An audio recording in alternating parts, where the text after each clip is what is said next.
Out of Body Special, friends. Last year, Time Magazine chosen as the only Filipino act there to be one of Asia's top acts. Carlos, baka you can tell us about Out of Body Special. Yeah, we were formed in 2004, and we just decided, hi.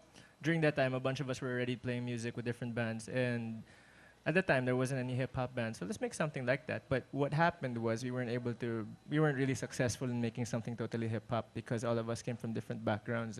So I guess what people mention about us when you ask what do they sound like, you can't really describe it. I think one thing we've been most successful at, accidentally at the very least, was mixing whatever we had. A bunch of us come from different backgrounds, jazz, metal.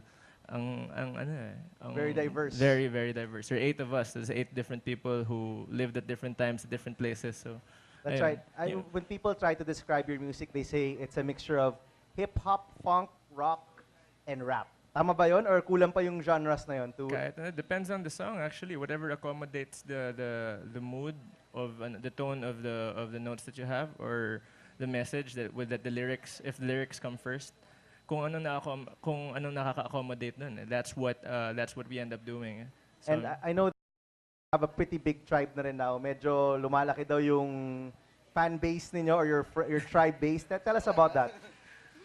I don't know. That's basically because of the internet. I mean, a lot of people just like linking things. You know, when we have a blog or whatever else, hey, listen to these guys, or you post the video that we have on YouTube, and parang, oh, interesting yan. Let's go to a gig, and we add them up. We don't have our own website, but we have a MySpace, a Facebook group, everything, the whole enchilada, and we actually do meet a lot of people there, and a lot of them either we met before or after when we went around the country because of our label, Tower of Doom. They did this independent metal tour called the Siege Tour, and by itself, parang sobrang black sheep namin doon because everybody was playing heavy rock, distortions, really low toning, and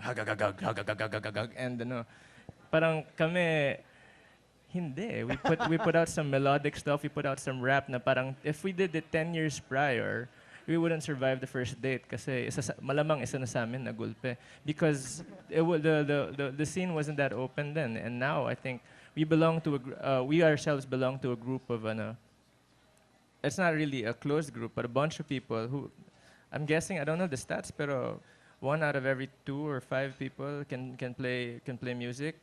A lot of people have their own ideas, things they want to say, experiences that they want to share, and I guess that's just what we do. So parang when we were asking what the why not question was, I mean, it's not really something that we did to make a point. We're not trying to make a point. That's just what happened. Coming out in Time Magazine as one of Asia's top acts for 2008. Now, how did that feel? Kasi, well, ako personally, when I read it, I was like, I haven't heard of this band yet, and I felt kind of uncool na I haven't heard of it yet when I saw the magazine. But what did that feel like? Syempre, masaya. Of course, a little skeptical. Parang, are you serious? Pulling our leg. We haven't even had a feature in any of the local magazines at the time. Time Magazine, get out of here, man. Parang wala. And then when it actually happened, parang, hey, we're serious. The viewer is gonna come over to Greenbelt tomorrow. We're gonna meet her there. And then when we actually did, that's when it hit us. Na parang there was like a moment of silence. Parang, oh my goodness, we must be doing something right. There's a reason for us to keep doing it. Oh yeah, my bad. We're actually not complete, which is usually the case because there are 8 of us and times are tough, professional lives. From over here, this is good on our saxophone, our saxophonist. Backgrounds din ba? Not really. Go ahead. He's a painter. Ayan yung isa sa mga ano niya. Si Ted Mark, he does events. He's a drummer. This is Pat. He's part of a PR firm on rhythm guitar. And si Diego, who does our percussions. He does spamming. Actually, don't have our instruments, pero actually for stuff na lang. I mean, everybody's gonna watch this over the web anyway. Check out our MySpace or just Google Out of Body Special, the Out of Body Special, and everything's gonna come out there. I think the Time article is still up, and I guess a lot of when we were much younger back then, so our parents yun lang talaga eh, kasama sa email eh, parang, Dad, check this out. And then all of a sudden, we got more permission to play the gigs. Fresh out of college, they wanted us to do something else. All right, friends, Out of Body Special, let's give them a round of applause.